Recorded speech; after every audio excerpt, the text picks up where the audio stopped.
Representative Dean?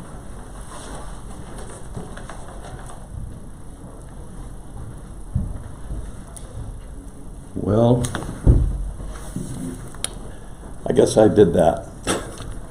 I'm going to start out with the gun stock issue, seeing that's where all of this stems from, and the majority of the people that are on board with that were on the other side of the gun stock issue.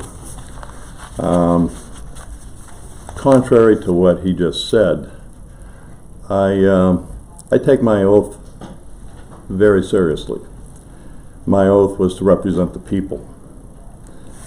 On that gun stock issue, I had, I don't know, half a dozen people that called and tried to intimidate me to not do this after I had already I'm not a lawyer. I'm a high school dropout, for the record. So knowing that I'm not a lawyer, I went to the county attorney, Attorney Andrew Livenois, and I said, you know, I got all these people that want gun stock opened. And he said, well, you know, this law here says that you're good, and this law here, he says it's slightly gray, where, you know, somebody that wanted to create problems could go to court and try to raise Cain with me. But he said that he was fairly confident that they would fail. And all I wanted to do was open gun stock, because I must have had 100 people contact me, people I went to school with. I actually had one guy that's a reporter come to me and he said, you know, you're not doing anything to fix this problem. I can't wait till the next election so I can vote against you. You've been my friend for 60 years. Well, maybe not quite 60, I was saying 55 just to be safe.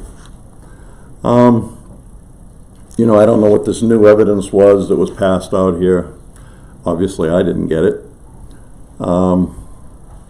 It sounded more like Mr. Murphy was giving a lecture as opposed to telling me what I did wrong.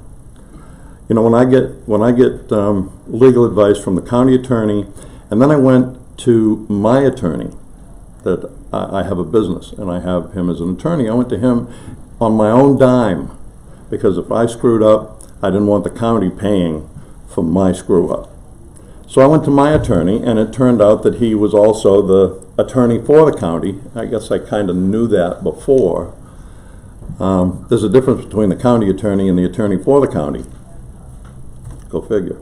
So I got a second opinion from him, and he told me that on the gun stock issue, you see, the gun stock issue, they say that these dozen or so, maybe 2 dozen people say that there was no emergency. Well, the Monday that we had this, I might be rambling a bit here because I don't have mine written down. The Monday that we had this was like 3 days before Soulfest was supposed to have their big event at Gunstock. We had no senior staff because they had all walked out because of problems that they had had with one of the commissioners. And they kind of had us. It kind of had us hostage, but I really wasn't too fond of that. But at any rate, whether they had us hostage or not, I felt that I had to open gun stock because the word on the street is that Soulfest was going to sue us for $600,000. And I know that in a contract situation, if one side breaches the contract, there can be legal problems. That was one issue. Another issue that was on the street was that our insurance the insurance. So if somebody gets hurt, they pay your. I can't think of the right word, but they pay the suit. Liability. That's the word I was looking for. Believe it or not. So they were going to cancel our liability insurance because all of our senior people were gone, and there was nobody there that was qualified, quote unquote, to run the show. So they were going to cancel our insurance, which would also have been an emergency, in my opinion. They had like several weeks before they had to start preparing for the ski season. That wasn't quite as much of an emergency because there was enough time to properly, quote unquote, notice the meeting. There was a lot of this intimidation going on via phone calls, and I didn't get together a bunch of people all in one place at one time because I didn't want to break any laws or rules and have a quorum. So I talked to people individually, and some of them said that, yeah, they really thought that it ought to happen, but they were getting phone calls. And they were going to get primaried, and they were going to get this, and they were, just different baloney, in my opinion. And I said, well, I don't care what they do to me. They can primary me. I'm going to do what the people want, as opposed to some other people that say, no, I don't care what they want. I know what's right for them. There are people like that, believe it or not. So that was the emergency of that. The reason that it got to that point where, you might think, well, why didn't you do this 2 weeks earlier? Well, the fact of the matter is that sometime in July, I found out I have stage 3 colon cancer. And I had surgery when I was in the hospital. That's why I didn't do it. I don't know if that's an emergency or not, but it was pretty hard for me to talk to these people and I wanted to see what the rest of the delegation felt, one by one. I wanted to see what their feelings were. And when I found out what all the feelings were, more of them felt the way that I did than felt the way that they did. So that's why the emergency. Being in the hospital, and I had a third of my large intestines removed. And 2 days after I got out of the hospital is when I started working on this. So I hope that answers any questions of me on the gun stock issue. I don't know how that could be spun any different than what actually happened, but whatever. Does anybody have any questions on the gun stock issue? Yes. So am I understanding correctly that what you're telling us is that you got an opinion you got two opinions that said, while this might not be crystal clear, the attorneys recommended that you should proceed. You proceeded, and as I understand it from reading the materials that were provided, the courts apparently agreed with you. Yes, they did. There was 2 different lawsuits brought by 2 different people for the same reason, as far as I'm concerned. It may not be exactly word for word.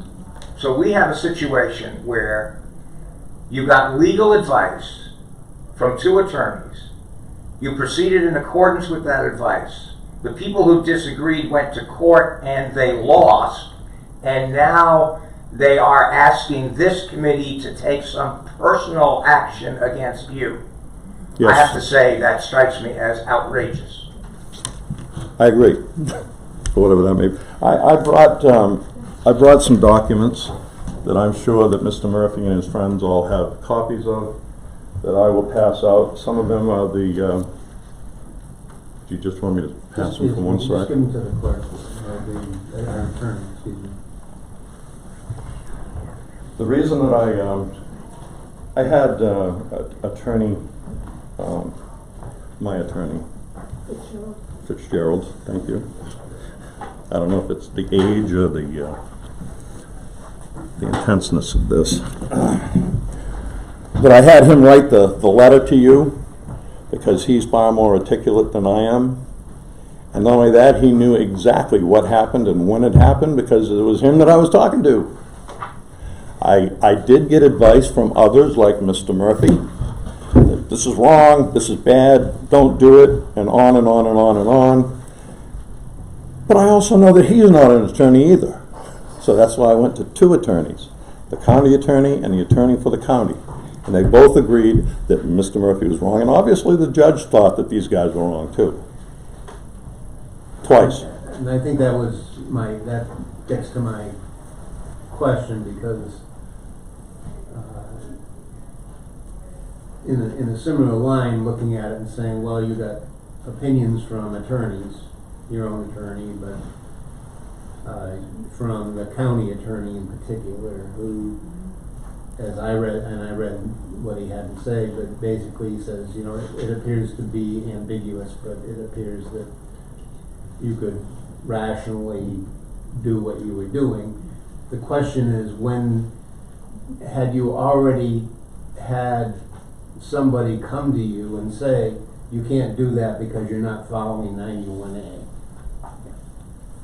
Yes, sir. Because Mr. Murphy was one of them. There were several others that also aren't attorneys, but are, I don't know how to say it and be polite, but they're of the same group.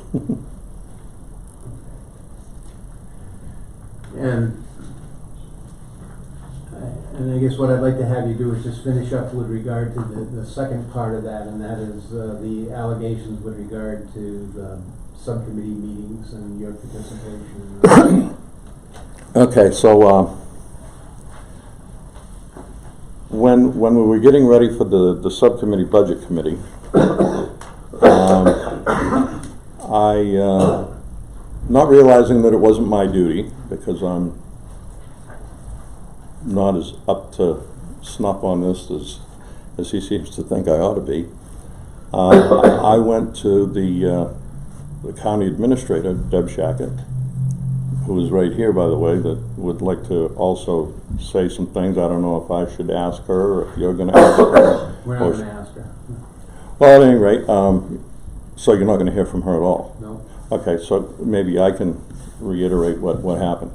Okay, so I went to her and I said, I want to make sure that these things happen, that they're, because I've been, you know, brought over the coals over the no proper notifications on the gun stock thing. I knew that that's pretty serious stuff.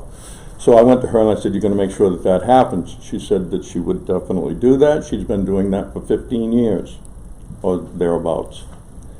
But unbeknownst to me, it wasn't even my job to contact her. It was my clerk's job to contact her. And since all this started, my clerk informed me that he also made sure that the county administrator was aware that she was supposed to notice these. So, and you know, she's been doing it for a long time. So we get to the meeting, and there starts to be some grumbling about it wasn't properly noticed and this and that. And I probably looked like a deer in the headlights because I had no idea that it wasn't properly noticed, because I had told her that it had to be properly noticed, and he was looking at me and was looking at each other. We didn't know exactly what went on, but something obviously is a problem here. So after digging into it further,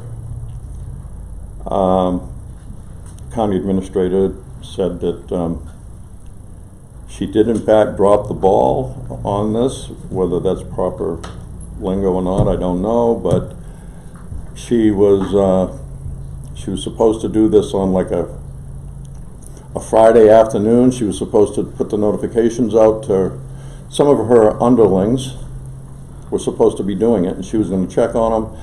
But she got phone calls from other delegate members and threw her off track, and then there was an emergency, and then it was the end of the day, and then it was the weekend, and by Monday it had completely slipped her mind that she hadn't done it. She said she made a mistake. She apologized to me. I think she apologized to Mr. O'Hara. I know that she made a public apology in the paper that she had made a mistake. but there was at least one person, without any doubt whatsoever, that knew that these were not properly noticed within seconds.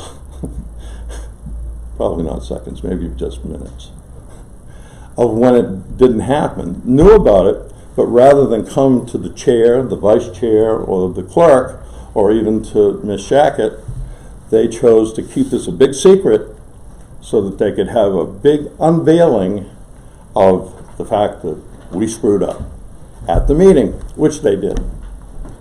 And so when we found out that that had happened, I said to myself, wow, this got screwed up. How do we fix it? So what did I do? I'm not a lawyer. So I went back to Paul Fitzgerald and I said, you know, she didn't do what she was supposed to do. It sounds like a simple mistake to me. And what I'd like to do is, if there's anybody in this room that has never, ever made a mistake, please raise your hand, because I would like to talk to you so that I don't ever make another one myself. Just to show you how foolish that is. So, and that just got to my question, and that was because there were, as I read it, there were 3 meetings. It was a series of meetings. So at some point in time, after the first meeting, did somebody say to you, hey, this meeting isn't properly noticed? And you said, well, so what? We're going to have another No, meeting? not. To what end, sir? You know, what would I stand to gain by trying to do that? There's no way that happened. When we found out that they had not been properly noticed, which was kind of at the end, you know, like the gun stock thing, just for a second, that was not properly noticed. It was only 2 days. I want you to know that there were approximately 300 people at that meeting. Approximately. I didn't count them, but it was approximately 300. For a meeting that was only noticed for 2 days, I don't think that was a bad turnout. The other meetings, when we found out that the 5 of those meetings were not properly noticed, I was not notified in between them, no. I wasn't notified until it was over, I think. And then I went to Fitzgerald, and he said, well, you got to do this, and you got to ratify that, and do this and that. And so I did everything that he told me that I should do to fix the mistake that I didn't make. I did the best I could do with legal advice that I got on my own dime, not the county's dime. Because maybe I'm supposed to know that stuff, but I didn't. So I got his advice, and we did that. So what happens then? We go to have this special meeting to ratify everything that happened on the other meetings, and my friends behind me got together, several of them, including the one that knew within minutes of the not proper notifications, and others were there, and they had this 91A paper, one of them, it had the 91A information on it, and he disrupted the meeting, I tried to. It's right there, and he kept hollering and screaming, and he wouldn't stop, and finally I had to call the sheriff, who was at home and out of uniform, to come in and stop the disruption of the meeting. The sheriff came in, he got dressed again, came in from Belmont, he got there, and it's right there.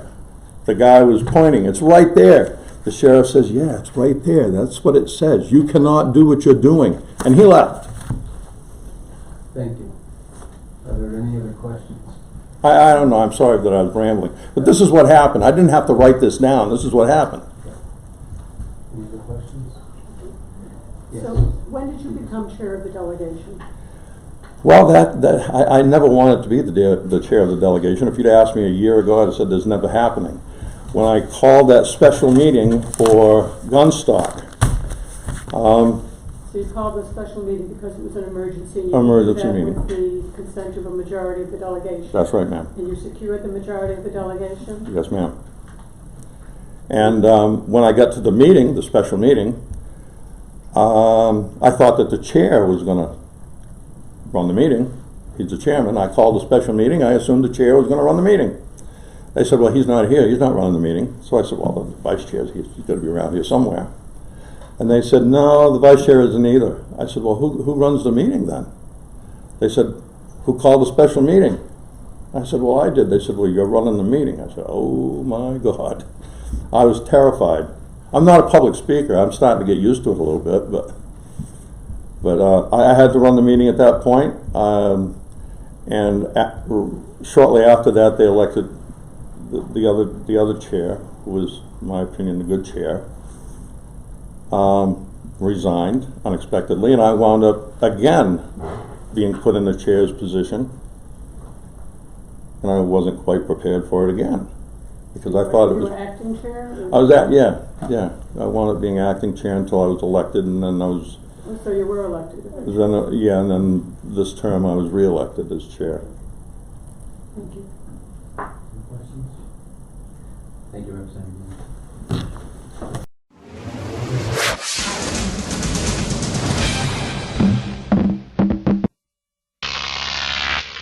Croc TV.